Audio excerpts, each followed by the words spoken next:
Consumerism is governing अस. प्रत्येक जिथे opportunity दिसते तिथे मार्केट तयार झालेलं आहे आणि प्रत्येक ठिकाणचे काही चांगल्या वाईट गोष्टी आहेत. आपल्याला शेवटी आपल्याला काय पचतंय, रुचतंय हे बघण्याची पण गरज आहे. कारण एव्हरी पेरेंट इज युनिक. त्यांचं अपब्रिंगिंग वेगळ्या युनिकनेसनी झालेलं असतं. ते 2 आई आणि वडील एकत्र आल्यानंतर ते कॉम्बिनेशन युनिक असतं.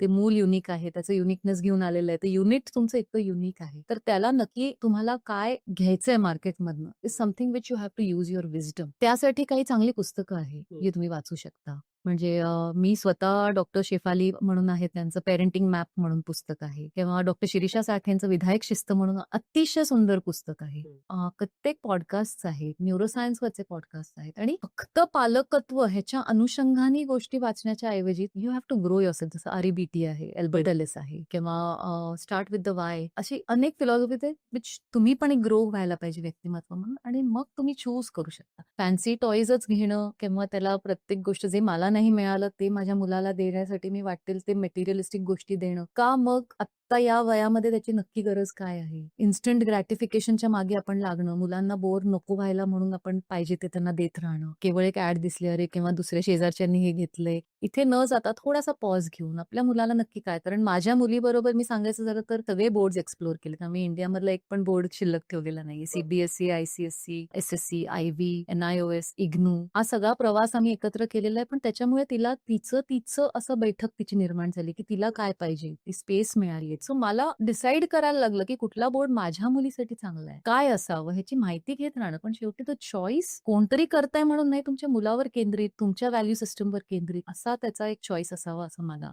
वाटतं.